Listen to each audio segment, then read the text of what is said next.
Muy buenos días a todas y a todos. Nos encontramos en el Salón Dorado de la Casa de Gobierno de la provincia de Buenos Aires para dar inicio a una conferencia de prensa. Se encuentran presentes el señor Ministro de Gobierno Carlos Bianco, el señor Ministro de Seguridad Javier Alonso y el señor Ministro de Desarrollo de la Comunidad Andrés Larroque. Para comenzar, vamos a escuchar las palabras del señor Ministro de Gobierno Carlos Bianco. Bueno, buenos días a todos y a todas. Estamos de vuelta luego del receso estival, en donde reemplazamos estas conferencias por las conferencias de verano, lamentablemente en una temporada que, como consecuencia de la crisis económica, dejó mucho que desear. Eso ya lo hemos planteado, ya lo hemos dicho, pero bueno, ahora empezó el año formalmente y retomamos las conferencias de todos los lunes por la mañana, un contexto realmente muy complejo, por eso queremos repasar algunos de los principales temas de gestión y también políticos que nos aquejan en los últimos días.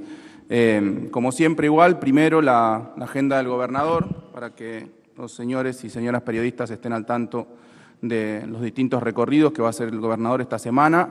En el día de hoy, el lunes 17 de marzo, el gobernador va a estar en Luján, va a estar inaugurando el Centro Cultural Ana de Matos y después en una recorrida por la obra del Pabellón Balcarce, una inversión de 376 millones del Complejo Museográfico Provincial Enrique Udaondo. El día de mañana, martes, el gobernador va a ir hacia Escobar para realizar varias actividades, la habilitación de un tramo de la ruta provincial número 26 en la localidad de Maquinista Sabio. Se trata de una repavimentación de calzada de 7,6 kilómetros con una inversión de 13.000 millones de pesos, en la inauguración de un centro de desarrollo infantil, el número 10, Edith Migueles, que se trata de una de las 1.000 obras que paralizó el gobierno nacional, pero que retomó el gobierno provincial, y después va a realizar una recorrida por varias obras que se están realizando por parte del Organismo Provincial de Integración Social y Urbano en el distrito, obras de calzada, veredas, cordones en barrios populares, son 110 cuadras de pavimento en 7 barrios populares, una inversión de 11.000 millones, una obra provincial. Esa obra incluye mejoras de desagües pluviales, cordón cuneta y una inversión total de 7.200 millones de pesos en las obras de OPISU. El miércoles 19 el gobernador va a estar en San Isidro en la entrega de 10 patrulleros, son patrulleros que compró el municipio y los cede a la policía bonaerense, es así, Javier. Después el jueves 20 va a estar en 2 distritos, en primer lugar en Morón, para la inauguración del nuevo edificio de la Escuela Secundaria número 43 y luego en Ituzaingó, también para la inauguración de un edificio escolar, la Escuela Secundaria número 8. Y por último, el viernes, aquí en La Plata, va a participar de la inauguración de la nueva oficina Carlotto de búsqueda de abuelas de Plaza de Mayo en Comisaría Quinta. Va a estar presente, obviamente, Estela de Carlotto y también Buscarita Roa. Esa es la agenda que tiene el gobernador de recorridas para esta semana.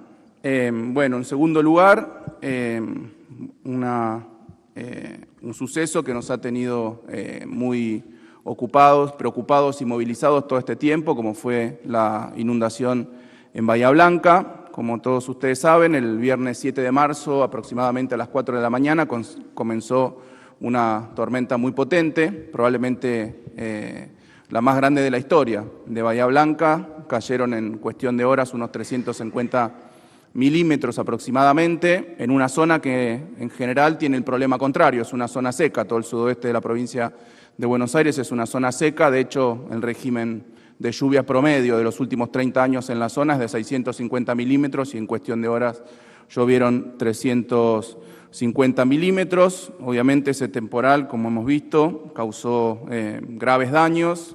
Lamentablemente la muerte de 16 personas, 2 personas que continúan desaparecidas, son las nenas obviamente que estamos buscando desde entonces, casi 1.500 evacuados en su punto máximo y bueno, muchos daños en la infraestructura de la ciudad. Muy rápidamente se estableció el comité de crisis, empezamos a trabajar muy temprano con todos los ministros de la provincia de Buenos Aires, con el gobernador, nos comunicamos obviamente con el intendente Susbieles y empezamos a enviar todo el material de asistencia al que después y de rescate al que se van a referir los ministros a continuación. Se decretó el estado de emergencia para Bahía Blanca y todas las otras localidades y municipios afectados. Eso se hizo a través de un decreto el sábado por la mañana, donde también se estableció el duelo de 72 horas. El tema de la emergencia siempre es muy necesario declararla rápidamente porque eso permite facilitar algunas adquisiciones de materiales que con la normativa tradicional se dificultan.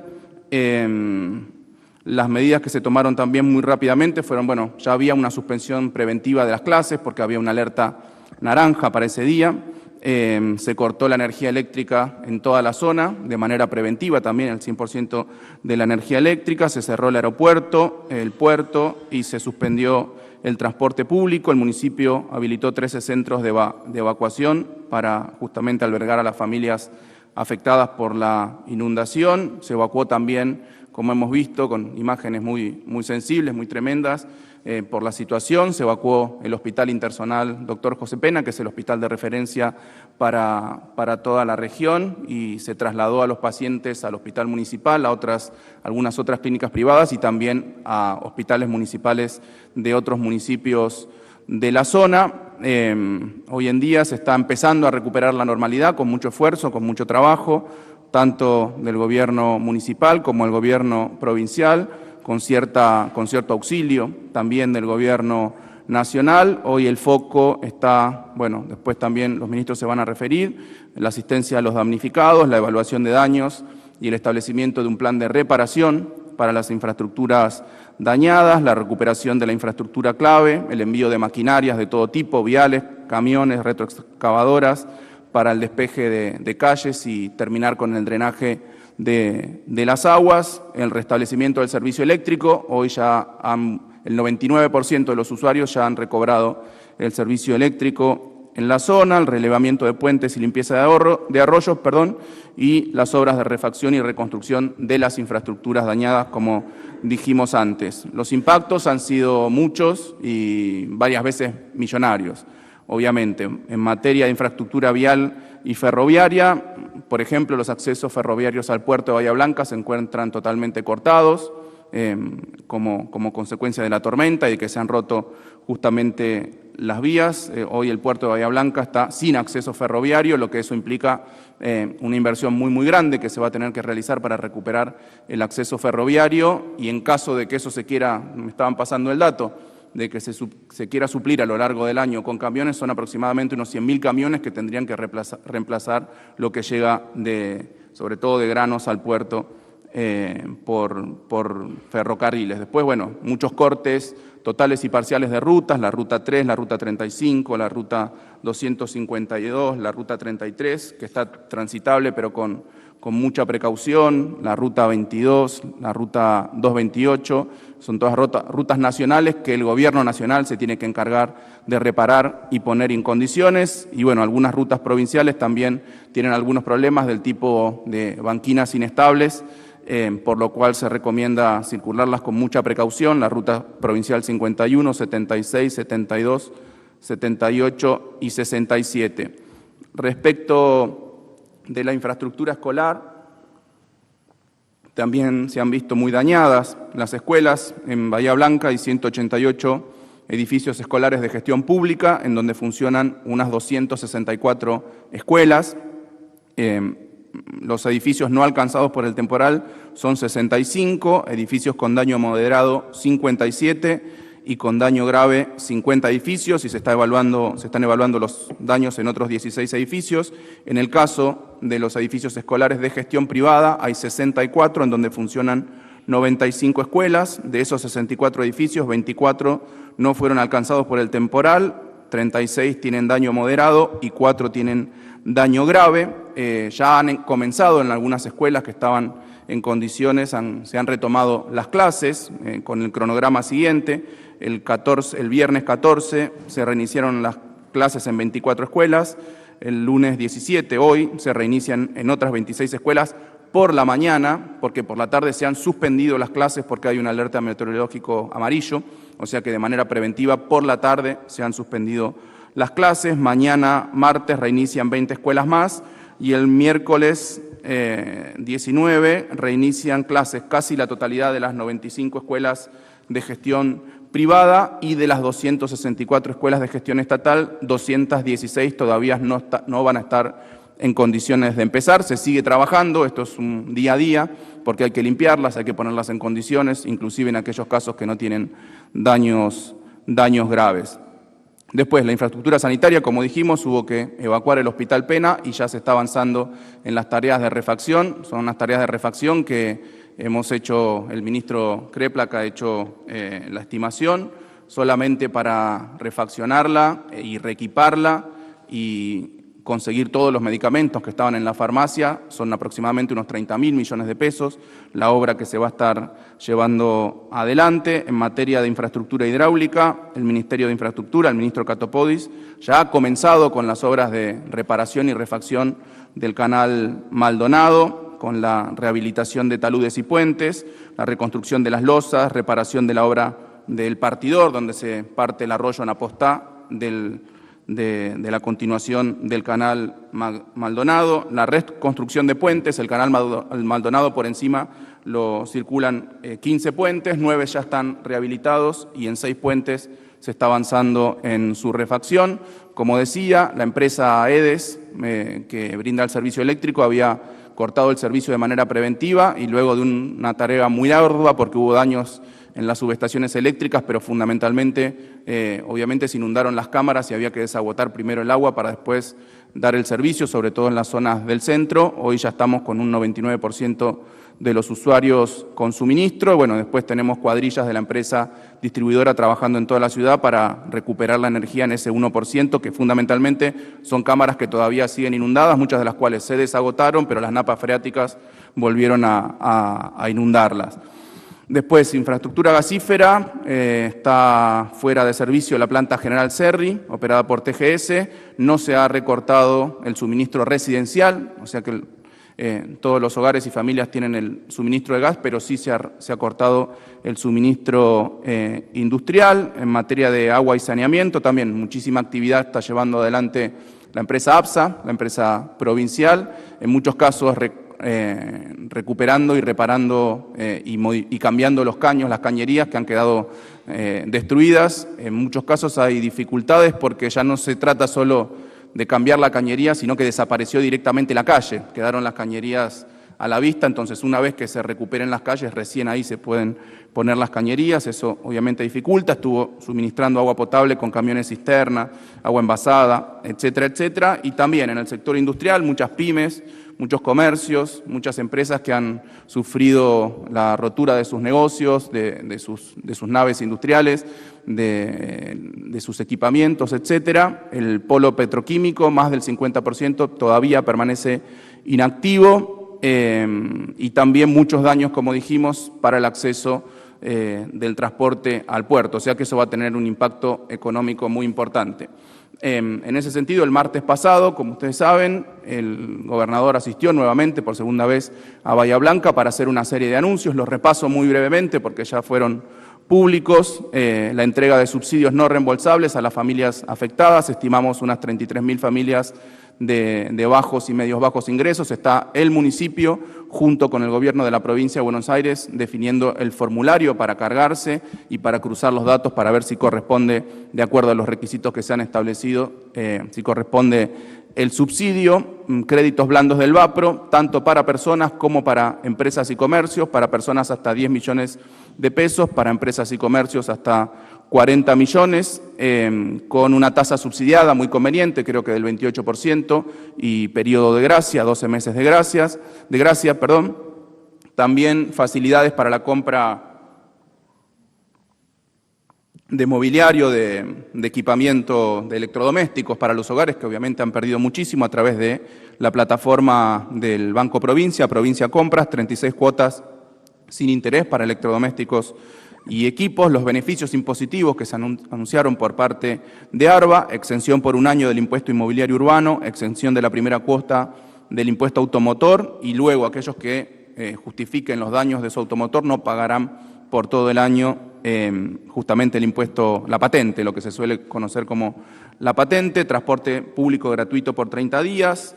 En materia de educación estamos llevando 7.000 kits escolares, guardapolvos, muchos de los cuales estaban por suerte en depósito, los guardapolvos que se producen en las unidades penitenciarias de la provincia de Buenos Aires y a partir también de la fábrica de mobiliario escolar provincial se están reequipando todas las escuelas dañadas y además 20.000 millones de pesos se están destinando para la reparación, como dijimos, de todas las escuelas de Bahía Blanca y de otros distritos que fueron afectados en esa semana por otras tormentas. En materia de salud, bueno, ya lo dije, reequipamiento, reparación del Hospital Pena. En materia de hábitat, Ministerio de Desarrollo de la Comunidad, en conjunto con el Ministerio de Hábitat, la distribución de insumos y materiales para la construcción, con acompañamiento para el mejoramiento habitacional, la inversión de OPISU, del organismo provincial, en materia de pavimento, desagües, alumbrado público y equipamiento urbano, un programa específico por 8.000 millones de pesos. Y después, en materia de infraestructura, lo que dijimos, la reparación del canal Maldonado, de los puentes,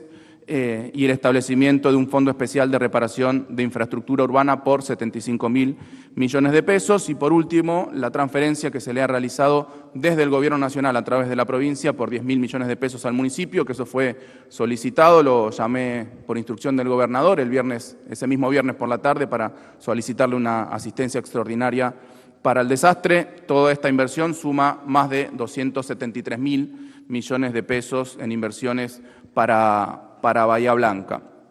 Un punto adicional que quiero hacer respecto de Bahía Blanca, porque hay muchas consultas y de manera permanente hemos visto por los medios de comunicación una ola solidaria, una ola de ayuda importante que se ha desatado en toda la Argentina. Todo el mundo quiere colaborar, todo el mundo quiere ayudar y nosotros estamos estableciendo los canales pertinentes.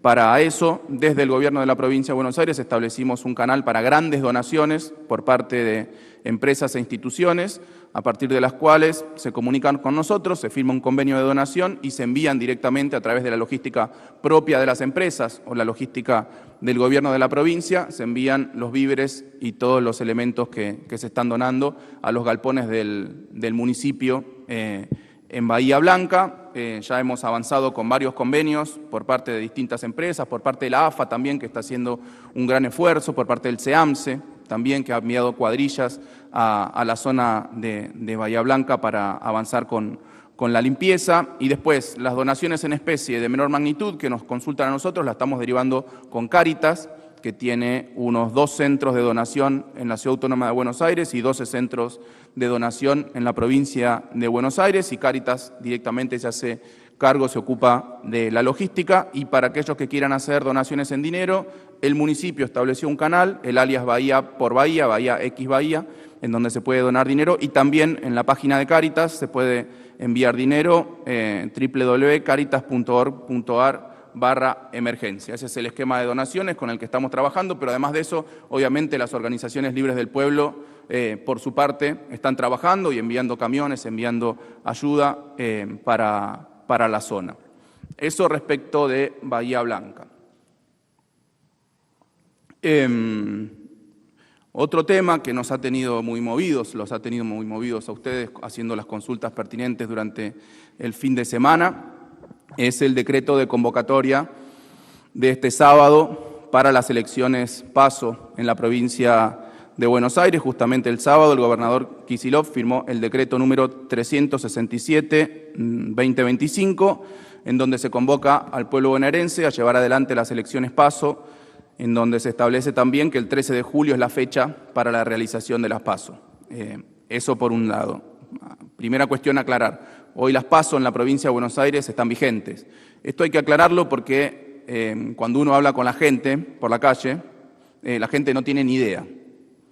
La gente vio en la tele que se eliminaron las PASO y no sabe que hay unas PASO en la provincia, unas PASO en Nación. Bueno, en las PASO en la provincia están vigentes a través de la ley 14.086, que establecía cuando se hacían PASO nacionales la misma fecha para las PASO provinciales, pero ahora que no hay PASO nacionales, la potestad de fijar esa fecha la tiene el gobernador y la ha ejecutado. ¿Por qué la ha ejecutado? No porque quiera que se hagan las PASO el gobernador o el Ejecutivo Provincial en su conjunto en la provincia de Buenos Aires, sino porque está obligado a establecer una fecha, porque ya empezaron a correr los tiempos electorales, estamos a mitad de marzo y todavía no tenemos ninguna definición, no teníamos por ahora ninguna definición respecto al esquema electoral de un resorte que tampoco le corresponde al gobernador. Establecer o suspender las PASO no es una potestad del gobernador, sino de la legislatura. El gobernador fue muy claro en la apertura de sesiones, le pidió urgencia y celeridad a la legislatura para que defina si va a mantener las PASO o si, al igual que en Nación, al igual que en la Ciudad Autónoma de Buenos Aires y al igual en otras tantas jurisdicciones, se van a suspender en la provincia de Buenos Aires. Y de hecho en el decreto el gobernador muy claramente ratifica su posición respecto de las PASO. Leo: el Poder Ejecutivo Provincial reitera su posición: la suspensión del régimen de las PASO para 2025 en el ámbito de la provincia de Buenos Aires y el establecimiento de las adecuaciones de los plazos electorales, y demás disposiciones necesarias para el normal desarrollo de los comicios generales previstos para el año en curso. Esa es la posición oficial del gobernador y del Ejecutivo Provincial, que se suspendan las PASO. No obstante ello, tiene, repito, la obligación de convocar una fecha establecida, por lo tanto, reiteramos la celeridad a la legislatura para que tome una definición al respecto. Hay varios proyectos que fueron presentados, inclusive el año pasado, entre ellos el proyecto del diputado Slayman, que ingresó por diputados, obviamente, el que puede ser una muy buena base para trabajar este tema, haciendo las adecuaciones que se corresponden a los plazos, porque hay que tener en cuenta una cosa: la ley electoral vigente en la provincia de Buenos Aires, la ley 5.109, es una ley del año 46, en donde en la provincia de Buenos Aires había aproximadamente 2 millones de electores. Hoy hay más de 15 millones de votantes en la provincia. Y los plazos que se establecen ahí son básicamente imposibles de cumplirse. Por ejemplo, doy un caso: entre el cierre de listas y la presentación de boletas se establece un plazo de 10 días, cosa que es materialmente imposible, cerrar las listas y a los 10 días tener las boletas preparadas para la votación. O sea que no solo habría que suspender la PASO, sino hay que establecer estas adecuaciones de plazos. Lo más normal y lo más razonable, como han hecho otras jurisdicciones, es tomar los plazos electorales de la ley nacional, que implican 80 días para el cierre de alianzas, 70 días para el cierre de listas, 50 días para la presentación de boletas. Bueno, plazos que permiten un normal desarrollo, 100 días para la convocatoria a fecha de elecciones generales, etcétera. Son plazos que permitirían y facilitarían el proceso electoral, teniendo en cuenta además que este año va a haber varios procesos electorales en la provincia de Buenos Aires. Por lo pronto, el proceso de las elecciones generales, y hay que adecuar los cronogramas electorales para que no se superpongan entre ellos. También la información que nosotros tenemos es que la gran mayoría de las fuerzas políticas que están representadas en la legislatura ya han dado su beneplácito para la eliminación de las PASO. Podría ser ejemplos y dar nombres, pero no viene al caso. En este caso, ¿no? Así que esa cuestión respecto de las elecciones en la provincia de Buenos Aires, aclarando también que la verdad que estamos en una situación totalmente extraordinaria, por lo malo. Se ha roto una regla no escrita, pero que ha funcionado desde la vuelta a la democracia, que era no modificar el sistema electoral en los años electorales. Y fíjense ustedes, estamos a mitad de marzo y todavía no sabemos ni siquiera si vamos a tener o no las elecciones PASO. Se ha modificado también el instrumento de votación a nivel nacional a través de la boleta única papel, lo que complejiza aún más la situación, porque en la provincia se va a tener que votar con un instrumento de votación, las elecciones nacionales se van a hacer con otro instrumento de votación, o sea que la cosa viene compleja para el proceso electoral. Y por último, algo que me pidió explícitamente el gobernador. Todos saben, también la semana pasada, una semana de tragedias. En este caso no es una tragedia natural, sino es una tragedia política. La innecesaria, inusitada y violenta y criminal represión que llevó adelante el Gobierno Nacional en una nueva marcha de jubilados, una marcha de jubilados en donde también se habían autoconvocado hinchas de fútbol. Hemos visto las imágenes y también hemos visto muchísimas irregularidades que tuvieron, que se pueden observar en cuanto al operativo de seguridad. Las hemos visto todos estos días en los medios, en los diarios, etcétera. Repaso brevemente: provocaciones realizadas por las fuerzas de seguridad a los jubilados y a los manifestantes, infiltrados que se los veía cometer desmanes y luego pasaban del otro lado de las fuerzas policiales y charlaban muy tranquilamente con las fuerzas policiales, acciones muy sospechosas en el teatro de operaciones, dejar piedras, plantar armas,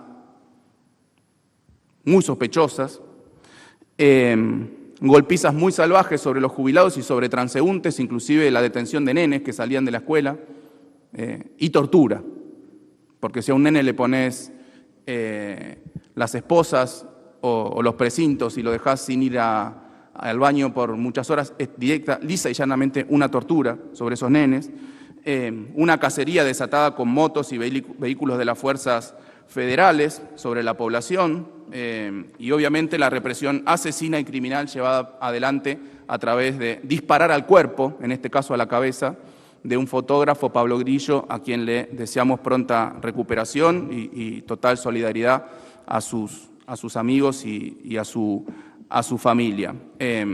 Pero no solo eso, en los días subsiguientes, desde el Ministerio de Seguridad, desde el Gobierno Nacional, se intentó defender el accionar de las fuerzas policiales con falsas denuncias. Por ejemplo, diciendo que 2 intendentes de nuestra fuerza política, el intendente de Lomas de Zamora y el intendente de La Matanza, eran los que habían organizado parte de la marcha, situación absolutamente falsa y carente de pruebas. Decir que todo esto era organizado por Barras Bravas, cuando quedó desacreditado justamente por los propios periodistas, que esto no era así, que no había presencia de Barras Bravas, por lo menos no presencia masiva de Barras Bravas. Y por último, también en el día de ayer, como frutilla del postre, ¿no? Como frutilla del postre, en el día de ayer, el diario Clarín, en una nota, no sé si decir triste o desopilante, realmente no sé si decir triste o desopilante, diciendo que un funcionario de Kicillof, un funcionario que sin dar nombres ni ninguna prueba, del gobierno de la provincia de Buenos Aires, ofrecía 50.000 pesos a aquellos que quieran ir a la marcha. Obviamente una información totalmente falsa, probablemente el Grupo Clarín está haciendo buena letra para que le aprueben la compra de Telefónica, pero hay que decirle al señor Mañeto respetuosamente que todo no vale un negocio. Así que con eso finalizo mi intervención y le paso la palabra al ministro Larroque. Muchas gracias. Bueno, ¿qué tal? Buen día. En principio quería hacer un anuncio muy importante. Saben ustedes que estamos en marzo, comienzo de clases. El gobernador ha decidido una inversión en materia social que es fundamental, sobre todo por el contexto que estamos atravesando, que tiene que ver con un aumento en el servicio alimentario escolar y en el programa MESA, el módulo extraordinario para la seguridad alimentaria, del 17%. Esto significa un aumento mensual de 11.544 millones de pesos, lo cual lleva la inversión entre el servicio alimentario escolar y el MESA a 78.898 millones de pesos mensuales, 79.000 millones casi, esto, por supuesto, tiene como destinatario, en el caso de lo que tiene que ver con desayuno y merienda, 2.400.000 chicos y chicas de la provincia de Buenos Aires, en lo que tiene que ver con almuerzo, 1.100.000 chicos y chicas, y con el módulo extraordinario para la seguridad alimentaria llegamos a 2.072.000 chicos y chicas. Bueno, esto en un contexto de ahogo financiero a la provincia, ¿no? Donde seguramente sería muy fácil, muy simple decir que no hay plata, como ocurre lamentablemente a nivel nacional y como lamentablemente han hecho otras jurisdicciones en nuestro país, pero mientras gobierne Axel Kicillof en la provincia, eso no va a ocurrir y, por supuesto, estamos actualizando los montos para garantizar la mejor asistencia a esta importantísima cantidad de chicos y chicos que, como siempre decimos, estos programas tienen más destinatarios en la provincia de Buenos Aires que la propia asignación universal por hijo. Esta es la columna vertebral de la política alimentaria en nuestra provincia y es además el programa alimentario más grande de la Argentina, probablemente de los más grandes de América Latina. En ese marco también decir que, y vinculado ya a la situación de Bahía Blanca, que vamos a duplicar la inversión en función de la tragedia, de lo que está viviendo Bahía Blanca, tanto en el SAE como en el MESA. Esto beneficia o tiene como destinatarios a 24.092 chicos y chicas, estudiantes en Bahía Blanca, y lleva la inversión en este distrito a 725 millones de pesos, justamente para reforzar en este momento tan difícil que están transitando. Pasando a lo que tiene que ver con la asistencia respecto al temporal en Bahía Blanca, desde el primer momento, el viernes mismo, ¿no?, que comenzó la tragedia, se hizo presente en Bahía nuestro subsecretario Santiago Fianza, que es quien está a cargo de toda el área de emergencia del Ministerio. Comenzaron a salir ya el mismo viernes camiones con asistencia para la ciudad de Bahía Blanca. Ya llevamos entregados, o ya llegaron a Bahía hasta el día de ayer 57 camiones con asistencia. Hoy ya están en viaje 6 más, estamos hablando de, hasta el momento, 63 camiones con asistencia. Y un poco paso a detallar algunos de los insumos que han sido entregados hasta el día de ayer. Estamos hablando de 21.000 colchones. Nosotros proyectamos llegar a 54.000 colchones entregados. Por supuesto, todo esto requiere la logística pertinente. En materia de alimentos secos ya hemos entregado 228.000 kilogramos de alimentos. Pretendemos llegar a 720.000 kilos. Ya hemos entregado 8.800 frazadas, también el objetivo es llegar a 54.000. Hemos entregado 8.000 kits de limpieza, proyectamos llegar a 25.000. Hemos entregado ya 10.154 bidones de agua, proyectamos llegar a 50.400. Bueno, además hemos entregado lavandina, 6.800 unidades en ese caso, 2.000 camperas, 2.700 pares de zapatos, proyectamos llegar a 10.000 en ese caso, 1.200 pares de botas de lluvia, 19.832 pañales, tanto para niños como para adultos, y después también hemos entregado 2.592 unidades de repelentes. También hemos asistido a las otras ciudades afectadas por el temporal, que no sufrieron tantos daños como Bahía, pero bueno, Coronel Rosales, Vilariño, Adolfo Alsina, Guaminipuán, también han sido asistidas por nuestro ministerio. Además de esto que tiene que ver con la asistencia de insumos, lo que hemos realizado, por el contexto, por la situación, por la necesidad, fue la convocatoria de 400 voluntarios a través del programa Bonaerenses Solidarios, que es un programa que fue creado allá por el 2020 en el marco de la pandemia y que, en este contexto también, en caso de una tragedia de otras características, pero tragedia al fin, fueron convocados para poder realizar tareas imprescindibles en toda la zona de Bahía, tanto en General Serri, en Ingeniero Guay, como en la región noroeste. Al día de hoy, los bonaerenses solidarios, estos 400 voluntarios, han puesto en condición para que ya funcionen 41 escuelas. Esto tiene que ver o va a implicar que 11.222 alumnos ya tengan la posibilidad de asistir a clases. También han trabajado, por supuesto, en los barrios, despejando de residuos 310 cuadras, han trabajado en 400 domicilios particulares que fueron limpiados, también en 9 instituciones deportivas, comunitarias y religiosas.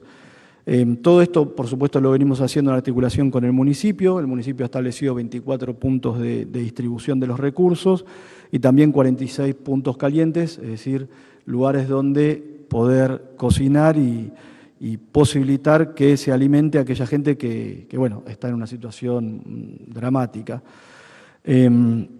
Proyectamos para esta semana la limpieza de 23 escuelas más. Esto implicaría que 4.777 alumnos puedan volver a clase. También para poder realizar esta tarea acercamos desde el Ministerio los elementos, ¿no?, para justamente poder realizar estos procedimientos. Tiene que ver con 5 retroexcavadoras, 6 motosierras, en este caso para buen uso, 5 camiones volcadores, 13 hidrolavadoras, 5 motobombas, 4 grupos electrógenos. Y también, por supuesto, agradecer al Sindicato de la Unión Ferroviaria, que fue quien nos prestó sus instalaciones para poder hacer base. Hemos trabajado con OPISU, con el Ministerio de Trabajo, con los rescatistas de la Mesa de Respuesta Comunitaria de Emergencia que tiene nuestro ministerio. Agradecer también al Club Villamitre, al Club Atlético Puerto Comercial, al Club Huracán, por supuesto a las organizaciones de la Comunidad de Bahía y a las cooperativas que han participado. También agradecer especialmente a los gobiernos de la provincia de La Pampa, de La Rioja y de Chubut, que enviaron donaciones inmediatamente. Después, por supuesto, a la Asociación del Fútbol Argentino, lo mencionaba Carly, a su presidente, el Chiquitapia, que se acercó a saludar y acompañar a los voluntarios. O en fin, bueno, son un montón de instituciones, sería largo nombrarlas a todas, pero agradecer, por supuesto, a todos los sectores que han acompañado y siguen acompañando. Y bueno, nosotros, por supuesto, vamos a permanecer en Bahía, como lo dijo el gobernador. En este momento, por supuesto, está saliendo un nuevo contingente de voluntarios y la idea, naturalmente, es recambiarlos, porque bueno, los chicos pasan toda la semana allá, han pasado esta primera semana allá y lo que vamos a hacer es ir generando un recambio y sosteniendo la asistencia, bueno, esperando que la ciudad de Bahía recupere la normalidad. Muchas gracias. Muy bien. Fabi. Buenos días. Bueno, siguiendo con el raconto de lo que fue Bahía Blanca, destacar, me parece, el importante trabajo que se hizo en las horas críticas. Fue muy difícil las primeras horas, atravesar ese canal que después vimos destruido. O sea, en ese momento la cantidad de agua hacía que Bahía Blanca esté dividida en dos y no llegábamos a comprender la magnitud del fenómeno, pero solo un camión anfibio de la Armada pudo atravesar el canal en el momento en que el agua corría y nosotros teníamos a la mitad de la ciudad que estaba evacuada. Y la verdad quiero destacar el trabajo de todos los efectivos de la policía que habían quedado del otro lado de la ciudad y a través de las comunicaciones, a pie, en camioneta, en camiones que habían quedado del otro lado de la municipalidad, pudieron, por ejemplo, evacuar 2 geriátricos, donde sacaron en andas a unas 60 personas, adultos mayores, que ya estaban parados arriba de la mesa con el agua al pecho. Yo creo que eso fue clave, esa actitud, no solo de la policía, porque también lo vimos con los enfermeros en el hospital, lo vimos con los diferentes empleados del Estado y también toda la respuesta solidaria del pueblo. Me parece que esa ayuda sirvió para poder minimizar los daños. Hicimos un trabajo, me parece, muy importante con la fiscal a cargo del caso, con el fiscal general de Bahía Blanca, donde se documentó absolutamente todo el proceso de búsqueda. Tenemos la certeza de que han fallecido 16 personas y que hay solo 2 personas desaparecidas, que son las 2 nenas. El trabajo fue importante porque se recibieron más de 200 llamadas al 911 de personas desesperadas que no encontraban a sus familiares. Nosotros explicamos en ese momento que no quería decir que fuesen personas desaparecidas. A lo largo de los días, en los primeros 3 días, el día lunes ya habíamos contactado a las más de 200 personas que estaban siendo buscadas, se documentó todo eso en la causa. Se hizo todo el equipo de riesgo junto con la Brigada USAR de la Policía Federal, se hizo un análisis del flujo hidráulico de la corriente de agua y se marcaron las zonas críticas, se armaron como un damero, como un cuadriculado con sectores donde ocurrieron las zonas críticas y los flujos por donde pasó el agua. Se buscó en todos esos lugares, no solo a las niñas, sino la posibilidad de que hubiese gente que no sabíamos que está desaparecida y que estuviese en alguno de los lugares más críticos. Todo eso fue documentado en la causa. Hubo algunas personas que en algunos medios de comunicación dijeron haber visto cadáveres y haber visto personas. Todas esas personas fueron citadas por la fiscal y se les tomó declaración para pedir detalles de a dónde los vieron, dónde estaban. Todas esas personas se desdijeron de lo que habían dicho, dijeron que habían escuchado, que alguien dijo, pero solo con el ánimo de poder identificar a quién teníamos que buscar y dónde teníamos que buscar. Entonces, reitero una vez más, como lo hizo la fiscal, como lo hizo desde la municipalidad, cualquier persona que sepa que hay un familiar que no encuentra puede dirigirse a la fiscalía, denunciarlo como corresponde y tal como lo venimos haciendo desde hace 10 días, vamos a seguir buscando. Hicimos una intensa búsqueda de las 2 nenas. Hoy la hipótesis de la fiscal, en función de toda la información que tiene, ella pidió a la Prefectura Naval Argentina y a la Armada Argentina que se profundice la búsqueda en el mar, en la zona de la bahía. Estuvimos acompañando a la familia en todo momento, la seguiremos acompañando. Está todo ese proceso llevándose adelante. Y bueno, en materia también hicimos un aporte importante los primeros días en materia de seguridad. Yo creo que pudieron ver todos de los medios una ciudad que vivió una catástrofe, que fue una tragedia impactante, que sufrieron la mayoría de los hogares de Bahía, pero tuvimos una ciudad ordenada, tranquila. Enviamos más de 800 policías de afuera de Bahía Blanca, llegaron más de 350 bomberos voluntarios con equipamiento. Se garantizó el orden, la tranquilidad, no tuvimos ningún hecho grave.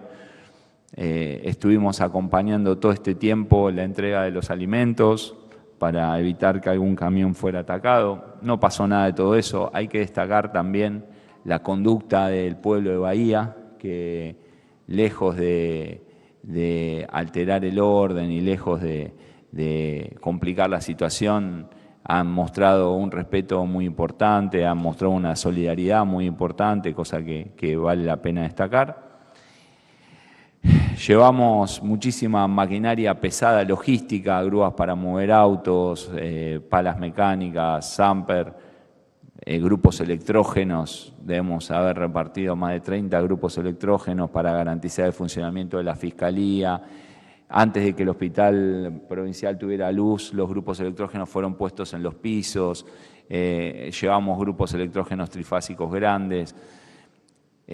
Todo el parque automotor, prácticamente toda la flota de Bahía Blanca de patrulleros quedó desafectada porque el agua subió tan rápido que, al igual que las ambulancias y que el cuerpo de tránsito de Bahía Blanca, todos esos vehículos quedaron colapsados en la ciudad sin poder funcionar, así que reemplazamos esos vehículos.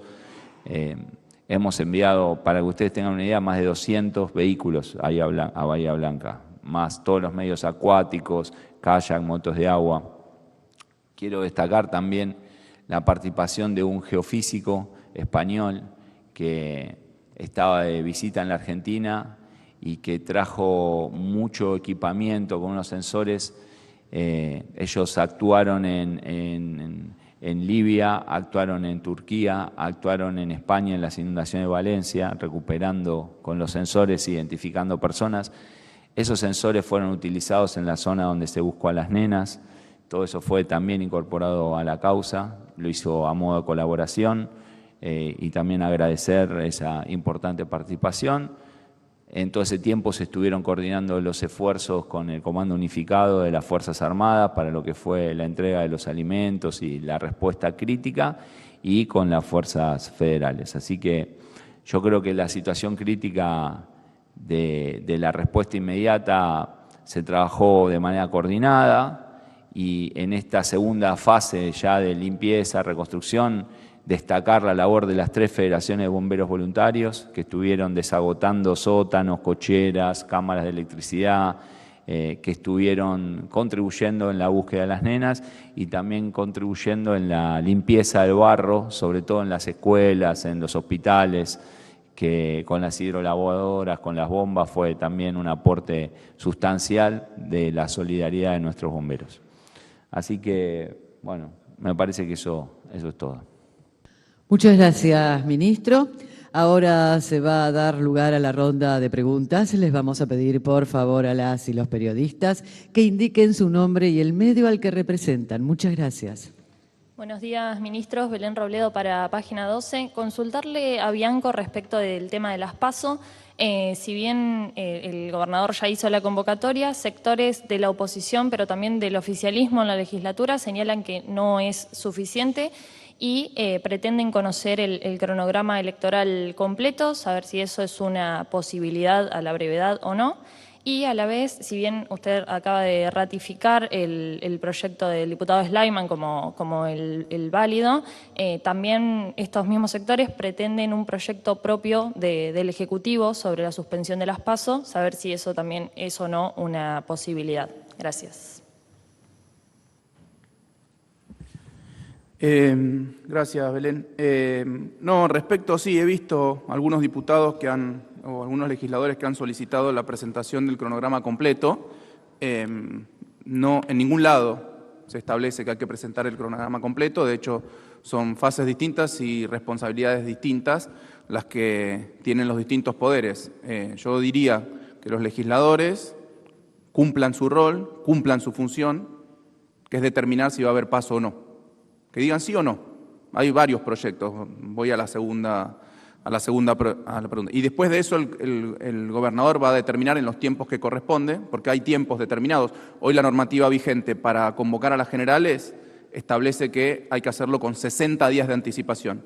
Esa es la normativa que nosotros pretendemos que cuando se modifique el proyecto suspendiendo las PASO, también se modifique estirando esos 60 días a 100 días para la convocatoria. Porque si solamente tenés 60 días para convocar a la elección general, después todos esos plazos son muy pequeños para el cierre de alianzas, cierre de listas, presentación de boletas, etcétera, etcétera. O sea que los legisladores cumplen su función y cuando los legisladores cumplan su función, el gobernador va a seguir cumpliendo su función, que es lo que está haciendo. Por eso llama a las PASO, que es el plazo más perentorio que hoy en día tenemos. Establecer una fecha cierta para las PASO en caso de que se hagan, pero es la legislatura la que tiene que decidir si va a haber PASO o no. Respecto de los proyectos, el proyecto de diputado Sleiman fue presentado el año pasado en diputados, se puede trabajar sobre esa base tranquilamente, repito, incorporando las modificaciones de plazos y algunas otras cuestiones que no están estipuladas en la normativa electoral vigente de la provincia de Buenos Aires, la ley 5.109, por ejemplo, no establece plazos de veda. O sea que al caerse la normativa de las PASO nacionales, o si se cae la normativa de las PASO, hay que establecer una normativa para la veda, de pago de boletas, etcétera. O sea que hay que hacer determinadas modificaciones sobre la normativa electoral de la provincia de Buenos Aires. Así que puede ser una buena base, pero no es necesario que el gobernador o que el Ejecutivo presente un proyecto para poder avanzar en esto. No es necesario porque hay presentados varios proyectos. Se pueden sentar, se pueden juntar, en vez de seguir dando vueltas, haciendo convocatorias que no se entiende para qué las hacen. Por lo menos lo dijeron públicamente, a mí no me ha llegado por lo pronto ninguna convocatoria formal, pero tampoco se entiende para qué las hacen. Está la normativa, está la posición del gobernador, bueno, que se junten y que definan, es eso. Buen día, ministros. Andrés Sosa para La Tecla. En función de la actividad legislativa, el gobernador planteó en su discurso en la Asamblea Legislativa justamente la idea de enviar un proyecto de endeudamiento al Parlamento y en función de lo que ocurrió en Bahía Blanca, bueno, también conocer si hay alguna novedad al respecto sobre esa situación, porque se entiende que se van a necesitar recursos extraordinarios más allá de el movimiento general de la provincia sobre Bahía Blanca. Eso por un lado. Por otro lado, para el ministro Bianco también, si efectivamente están pidiendo un cambio en la ley electoral de pasar de 60 días a 100 días, no me quedó claro esa parte. Si están pidiendo un cambio en la ley electoral de pasar de 60 días a 100 días, eso no me quedó claro. Y para el ministro Larroque, básicamente, ¿qué sucede en Unión por la Patria? Porque vemos que hay distintos sectores que plantean que hay que sacar las PASO, otros no plantean si hay que sacarlas o no, si hay que desdoblar o no. Bueno, ¿cómo viene esa discusión? Si va a haber una reunión o no entre los principales dirigentes y qué está pasando en el oficialismo en concreto. Muchas gracias. Sí, muy brevemente. Respecto al proyecto de endeudamiento, sí, como dijo el gobernador, cuando corresponda, va a estar presentando, de acuerdo a las necesidades de la provincia de Buenos Aires, todo aquel financiamiento adicional que sea necesario. Vale recordar que esto lo hizo en tiempo y forma. el Ejecutivo Provincial cuando se presentó en conjunto con la Ley de Presupuesto y con la Ley Fiscal Impositiva, y que lamentablemente la legislatura no ha aprobado. Por lo tanto, cuando corresponda, el gobernador va a estar pasando ese proyecto si es necesario. También recordar que nosotros desde el año pasado estamos pagando vencimientos de capital e intereses de aproximadamente 700 millones de dólares de la deuda en dólares tomada por la gobernadora Vidal, que nosotros la reestructuramos, estiramos los plazos de vencimiento 4 años, hicimos recortes sobre el capital, pero bueno, hay que pagarla y la estamos pagando. Por eso a veces es necesario el financiamiento, no para tomar nueva deuda, como sí está haciendo el Gobierno Nacional, con el supuesto proyecto que va a presentar respecto al endeudamiento del FMI, sino solamente para pagar el capital y vencimiento de la deuda externa de la provincia de Buenos Aires. Y lo que me decías, lo que comentaba yo, sí, efectivamente, nuestra intención es modificar los plazos, en el caso de que se suspendan las PASO, modificar los plazos que están vigentes en el cronograma electoral, te lo digo así medio de memoria, 100 días antes de la fecha definida para la general, para la convocatoria, 80 días para el cierre de alianzas, 70 días para el cierre de listas y 50 días para la presentación de boletas, que eso es como está hoy la normativa nacional y que han adoptado todas las jurisdicciones que han suspendido las PASO, han tomado la normativa nacional. Es muy difícil tu pregunta. No, a ver, creo que en términos de lo que significa Unión por la Patria a nivel nacional, decís vos, o provincia de Buenos Aires. No, creo que venimos a nivel nacional de una derrota muy dura que claramente tiene sus consecuencias a la vista, que tenemos que reconstruirnos y que por lo menos en el caso nuestro, acá en la provincia de Buenos Aires, el punto de referencia es Axel, es la gobernación, es consolidar este bastión que resistió a aquella situación de derrota, y abonamos porque todos los sectores también del espacio lo miren de esa manera, ¿no? Que entiendan que la acumulación pasa por fortalecer al gobierno de la provincia de Buenos Aires, al resto de los gobiernos que mantuvo el peronismo y sus sectores aliados, que no son muchos, estamos hablando de 6 provincias, pero está claro que en términos de lo que podría ser una fuerza nacional, hemos recibido un golpe muy duro y debemos reconstruirnos. Nosotros, por supuesto, desde acá en la provincia de Buenos Aires hemos tenido una iniciativa que fue el lanzamiento del Movimiento Derecho al Futuro, en términos de poder proponer y fundamentalmente ofrecer alguna novedad a una sociedad, a un electorado que naturalmente tenemos que interpelar y convocar este año, y no podemos repetir las mismas recetas que nos llevaron al fracaso. Última pregunta. Buen día, Juan Aravena para Letra Chica. Bueno, los ministros, buen día, acá de nuevo en la tribuna.